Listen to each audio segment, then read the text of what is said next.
Ciao ragazzi, piccolo aggiornamento sul programma La Torre di Hanoi, scritto in BASIC nel 2024. Ho fatto alcune piccole modifiche, la più sostanziale è quella che adesso finalmente si può giocare anche con il cabinato, perché è possibile giocare con il joystick in porta 2 e non più con i tasti. Il programma si presenta in questo modo: premi fuoco in porta 2 per giocare. Possiamo selezionare il numero di dischi con cui vogliamo giocare andando in alto e in basso con il joystick. Scegliamo 2, facciamo una cosa molto facile. Possiamo scegliere se giocare, a questo punto vedere la soluzione, anche qui utilizzando il joystick. Giocare, la novità è che è stata aggiunta anche una scritta che dice sposta tutti i dischi sul piolo numero 3, quindi il gioco termina solo se spostiamo tutti i dischi sul piolo numero 3. Poi sono stati aggiunti questi selettori in modo che io possa selezionare qual è il piolo di partenza e poi quello di arrivo, e poi andando in giù vado su termina se volessi terminare il gioco. In questo caso seleziono il piolo 1, mi scrive da piolo 1, scelgo il piolo di destinazione, fuoco, a piolo 2 e abbiamo fatto la prima mossa. Fai la mossa numero 2. Ovviamente in questo caso è molto banale perché abbiamo solo 2 dischi, e l'ultima mossa da piolo 2 a piolo 3.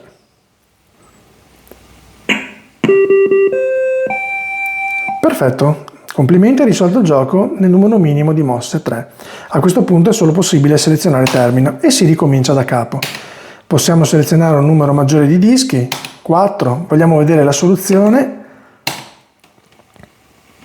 E a questo punto parte l'algoritmo ricorsivo che vi avevo già spiegato nell'altro video, se vi interessa andatelo a vedere, e ci fa vedere tutte le 15 mosse spiegandoci da quale piolo a quale piolo stiamo spostando i vari dischi. Se volessimo interrompere l'esecuzione basterebbe premere fuoco, visto che il selettore è su termina, e interrompiamo l'esecuzione del programma. Lo lasciamo finire, siamo già alla mossa numero 12, 13,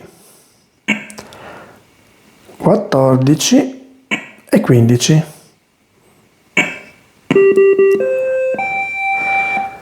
Questo programma funziona fino a 8 dischi. Se io volessi vedere la soluzione a 8 dischi,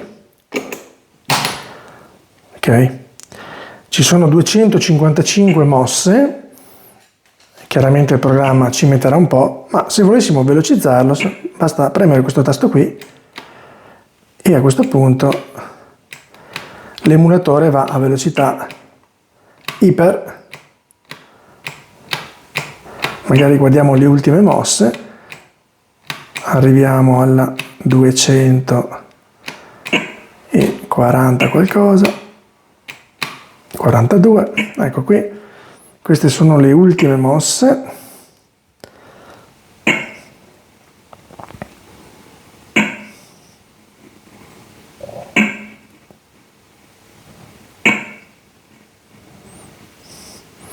Mancano i 3 dischi adesso da spostare di là.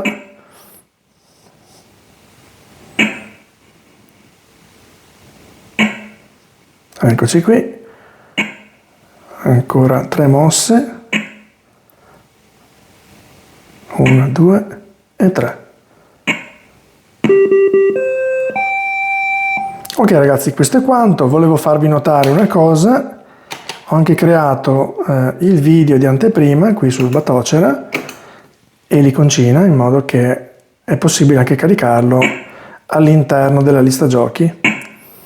Se vi interessa invece farlo girare su un emulatore banalissimo come il Vice per Windows, basterà trascinare l'immagine del disco D64 all'interno dell'emulatore. Ho creato anche la versione per CBM PRG Studio, dove ci sono tutti i sorgenti, e quindi ragazzi, se vi interessa il programma è scaricabile. Grazie e buon divertimento!